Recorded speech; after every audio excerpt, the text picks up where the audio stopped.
بسم اللہ الرحمن الرحیم اللہم صلی علی محمد وعلی آل محمد وبارک وسلم وصلی علیہ۔ حضور علیہ السلام جس طرح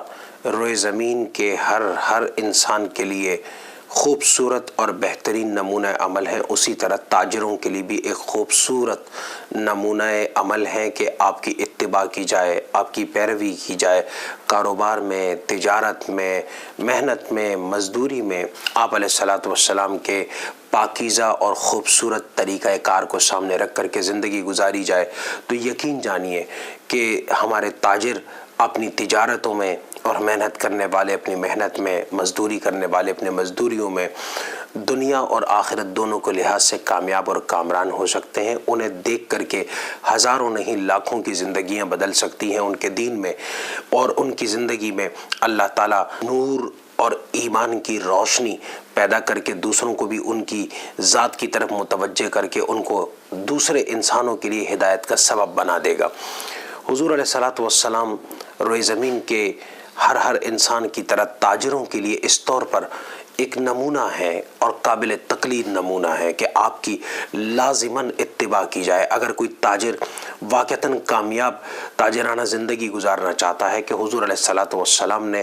اپنی زندگی میں تجارت کا آغاز اگرچہ کہ بذات خود نہیں فرمایا، آپ کے چچا جان حضرت ابو طالب آپ کو لے کر کے شام گئے اور وہاں کے واقعات کے بحیرہ راہب نے آپ کو دیکھ کر کے آپ کے مستقبل اور آپ کے اعلان نبوت کے بارے میں اور مقام نبوت اور منصب رسالت کے بارے میں پیشن گوئی کی، جس کی وجہ سے اور یہودیوں کے شر سے محفوظ رکھنے کے لیے آپ کے چچا جان آپ کو دوبارہ واپس لے آئے۔ لیکن جب آپ کی عمر مبارک 15 سال ہو جاتی ہے، آپ اس وقت بلوغت کی حدود میں داخل ہو چکے ہوتے ہیں اور آپ نوجوانی کے عالم میں ہوتے ہیں، آپ دوبارہ شام کی طرف سفر فرماتے ہیں۔ نستورہ راہب وہ آپ کو ایک درخت کے نیچے دیکھ کر کے پیشن گوئی کرتا ہے کہ یہ وہ شخص ہیں جو مستقبل کے نبی ہیں اور نبی آخر الزماں ہیں، کیونکہ اس درخت کے نیچے سوائے خاتم الانبیاء کے کوئی دوسرا شخص آ کر کے نہیں بیٹھنے والا ہے۔ آپ اس سفر میں ویسے ہی نہیں بلکہ تجارت کی غرض سے گئے ہیں۔ آپ نے تجارت شراکت پر بھی کی، مرابحت پر بھی کی، مختلف دوسری جائز اور حلال صورتوں میں بھی کی، اور جس چیز کو آپ نے اپنے ماننے والوں اور اہل ایمان کے لیے بطور حجت اور دلیل کے نمونہ اور قابل تقلید نمونے کے طور پر چھوڑا ہے وہ یہ ہے کہ آپ کی تاجرانہ زندگی میں صداقت یعنی سچائی، امانت، عدالت، ریاست اور اعتماد، اور سب سے بڑھ کر کے کاروباری تمام کے تمام معاملات اور مالی لین دین میں صفائی، یہ ایک ایسا معاملہ تھا کہ جس کو اگر آج اہل اسلام اپنی زندگی میں ڈھال لیں، مسلمان تاجر اس سنت رسول صلی اللہ علیہ وسلم کی اتباع شروع کر دیں کہ وہ وعدہ خلافی کرنے والے نہیں ہوں، وہ جھوٹ بولنے والے نہ ہوں، وہ امانت میں خیانت کرنے والے نہ ہوں، وہ گفتگو کرتے وقت سچائی کو اور سچائی کے لیے ہر قربانی دینے پر تیار ہوں، تو یقین جانیے کہ مسلمانوں کا کاروبار دن دوگنی رات چوگنی ترقی کر سکتا ہے۔ اور وہ مسلمان جو اپنے کاروبار کے ناکامی کے گلے کرتے ہیں، انہیں یہ جان کر کے اور عملی طور پر حضور علیہ السلام کی اس مبارک سنت کو برت کر کے اس قدر خوشی ہوگی کہ اللہ تعالیٰ ان کے کاروبار میں بھی برکت عطا فرما دے گا اور ان کے دوسرے معاملات بھی خود بخود سنورنے لگیں گے۔ چنانچہ حضور علیہ السلام خود تجارت بھی کرتے تھے اور اس میں تمام معاملات کا لحاظ بھی رکھتے تھے، لیکن اس کے ساتھ ساتھ آپ نے کبھی بھی کسی مسلمان کی طرف سے اگر کسی بے ایمانی کا شائبہ دیکھا تو آپ نے اس کو ڈانٹ دیا۔ حضور علیہ السلام بازار سے گزر رہے ہیں، غلے کی ڈھیریاں لگی ہیں، غلہ اوپر سے سوکھا ہے، آپ قریب جا کر کے اس غلے کی ڈھیری میں اپنا دست مبارک داخل کر کے دیکھتے ہیں کہ اندر کا غلہ بھی ویسے ہی سوکھا ہوا ہے اور ویسے ہی ہے جیسے کہ باہر نظر آ رہا ہے، تو آپ کے دست مبارک کے ساتھ لگ کر کے آنے والے دانے بتاتے ہیں کہ اندر غلہ گیلا ہے، اور گیلا غلہ صاف بات ہے کہ وہ اس کا وزن زیادہ ہو جاتا ہے۔ آپ علیہ السلام نے اتنی سخت ناراضگی کا اظہار فرمایا کہ وہیں پر کھڑے کھڑے آپ نے ارشاد فرمایا من غش فلیس منا، جو آدمی دھوکہ بازی کرے وہ ہم میں سے نہیں ہے، یعنی اس کا مسلمان ہونے سے، اسلام سے کوئی تعلق نہیں، اللہ سے کوئی تعلق نہیں، رسول سے کوئی تعلق نہیں، آخرت سے کوئی تعلق نہیں، دنیا کی بابرکت زندگی سے کوئی تعلق نہیں۔ اور یہ ایک ایسی تنبیہ ہے اور یہ ایک ایسا ڈراوا ہے کہ ایک مسلمان تاجر کو ہمیشہ اپنے ذہن میں رکھنا چاہیے کہ وہ جو کچھ ظاہری طور پر پیش کر کے، سیمپل کے طور پر پیش کر کے بیچ رہا ہے، اپنی حقیقت کے اعتبار سے بھی اس چیز کو، اس شے کو، اس کوموڈیٹی کو، اس غلے کو، اس چیز کو ایسے ہی ہونا چاہیے۔ اور پھر حضور علیہ الصلوۃ والسلام نے فرمایا جو تاجر اس نیت کے ساتھ ذخیرہ اندوزی کرے گا اور 40 روز تک کرے گا کہ اس کی قیمتیں بڑھ جائیں، تو اس کا کمایا ہوا نفع، اس کا کمایا ہوا مال اس کے لیے حرام ہو جائے گا۔ لوگ چیزیں خرید کر کے، اور مسلمان تاجر دیکھتے ہیں کہ مارکیٹ میں اب کسی چیز کی طلب اور ضرورت بڑھ رہی ہے، اس چیز کی فراہمی کو روک دیا جاتا ہے، رسد اور طلب میں فرق کی وجہ سے جو قیمتیں ہوتی ہیں وہ بڑھ جاتی ہیں۔ حضور علیہ الصلوۃ والسلام نے فرمایا کہ اے مسلمان تاجروں، تمہارا یہ پیسہ کمانا کسی بھی صورت میں جائز نہیں ہے۔ وجہ اس کی کیا ہے؟ وجہ اس کی یہ ہے، مسلمان تاجر جو کچھ کماتا ہے، حضور علیہ الصلوۃ والسلام نے جو کچھ کمایا دین پر اور اللہ کی رضا پر لٹا دیا۔ اور مسلمان تاجر جو کچھ کماتا ہے، اس کمانے کا مقصد دنیا کو بنانا صرف نہیں ہے، صرف دنیا کے اسباب اور اشیاء میں اضافہ نہیں ہے، بلکہ اس تجارت کا مقصد اور اس کی غرض یہ ہے کہ اللہ کی رضا حاصل ہو جائے۔ اور اسی لیے اس حضور علیہ الصلوۃ والسلام کے قول مبارک کے پیش نظر کے التاجر الصدوق الامین، کہ جو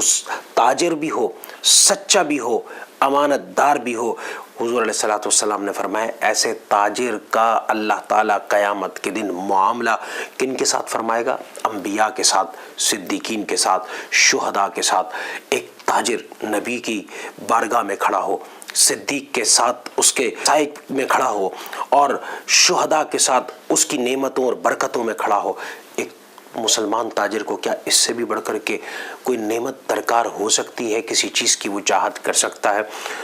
حضور علیہ الصلوۃ والسلام کی اتباع کرتے وقت تمام جتنے صحابہ تھے، اور بالخصوص غنی یعنی پیسوں والے صحابہ کرام تھے، انہوں نے اپنی دولت کو گنے بغیر اللہ کی راہ میں لٹایا۔ اس لٹانے سے ان کے مال میں کوئی کمی واقع نہیں ہوئی، اللہ نے ان کے مال میں مزید بڑھوتری پیدا کر دی۔ حضرت ابو بکر صدیق رضی اللہ تعالی عنہ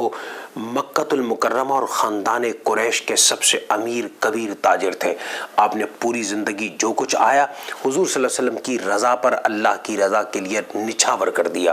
حضرت عمر فاروق رضی اللہ تعالی عنہ اتنے جلیل القدر صحابی اور اتنے بڑے تاجر، جب آپ کا نکاح حضرت علی رضی اللہ تعالیٰ عنہ کی صاحبزادی ام کلثوم سے ہوتا ہے تو صرف مہر کی رقم میں 45,000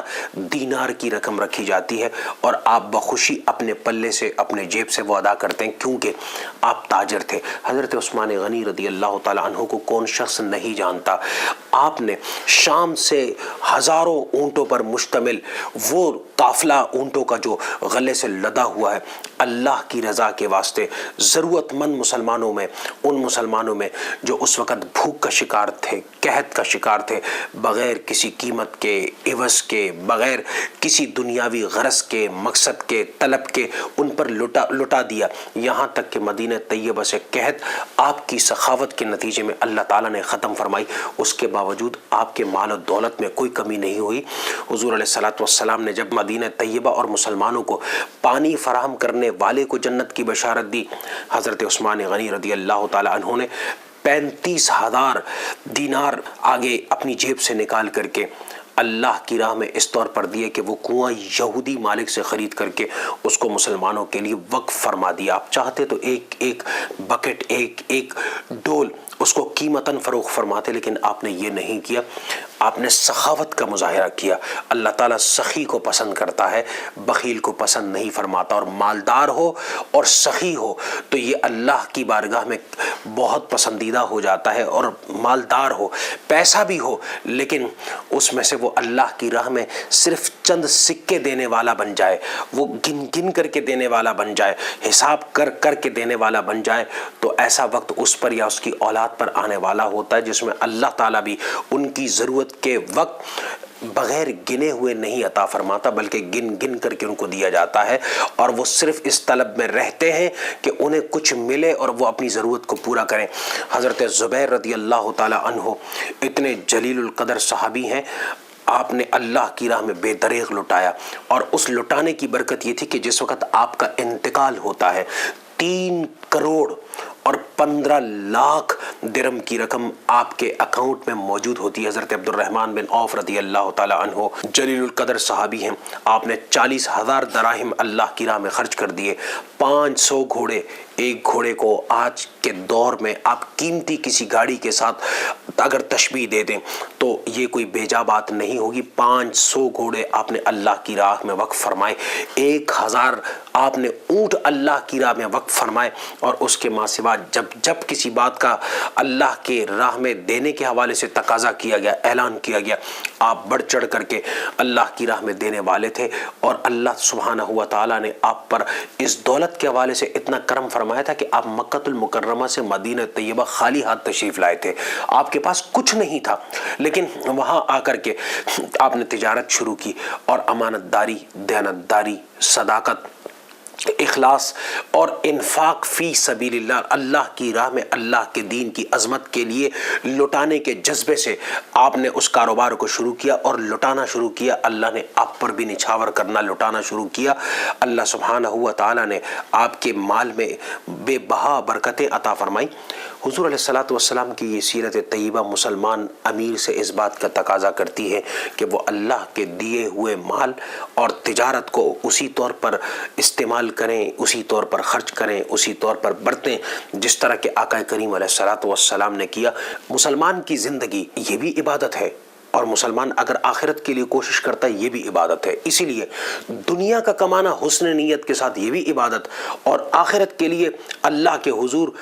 پیش ہو کر کے عبادت کی صورت میں اپنی پیشانی کو سجدے میں رکھ دینا یہ بھی عبادت ہے۔ اللہ کی راہ میں دینا، لٹانا، اللہ کی راہ میں خرچ کرنا، اللہ کی راہ میں انفاق کرنا، یہ حضور علیہ الصلوۃ والسلام کا مبارک طریقہ ہے، آپ کی سنت مطہرہ ہے، صحابہ کرام کا طریقہ ہے۔ مسلمان کے مال میں، جان میں، رزق میں، صحت میں، کاروبار میں، اولاد میں اللہ تعالیٰ اس انفاق کے بدولت برکت عطا فرما دیتا ہے، رحمت عطا فرما دیتا ہے، مصیبتوں کو ٹال دیتا ہے، مشکلات کو دور فرما دیتا ہے، اس کی رکاوٹیں ختم ہو جاتی ہے، کاروبار کا زوال اللہ تعالیٰ اس کو عروج کے ساتھ بدل دیتا ہے، بشرطے کہ اس کا دل رب تعالیٰ کے دین کی عظمت کے لیے، دین کی تبلیغ کے لیے اور اس پر انفاق کے لیے وہ کشادہ ہو جائے۔ جب اس کے دل میں کشادگی ہوگی، اللہ سبحانہ و تعالیٰ اپنی رحمت میں وسعت، فراخی اور کشادگی عطا فرما کر کے اس کی زندگی کو دنیا میں بھی جنت بنا دے گا، پرسکون بنا دے گا، اطمینان بخش بنا دے گا، عافیت اور سلامتی والا بنا دے گا، مصیبتوں مشکلات سے اس کو محفوظ اور مامون فرما دے گا۔ اللہ تعالیٰ ہمیں، ہمارے مسلمان تاجر بھائیوں کو حضور صلی اللہ علیہ وسلم اور صحابہ کرام کی اس مبارک سنت پر بالخصوص ماہ ربیع الاول میں اثر نو عمل پیرا ہونے، اس کو اختیار کرنے اور پوری زندگی اس کے مطابق اپنے کاروبار کو چلانے کی توفیق عطا فرمائے۔ آمین وما علینا الا البلاغ المبین۔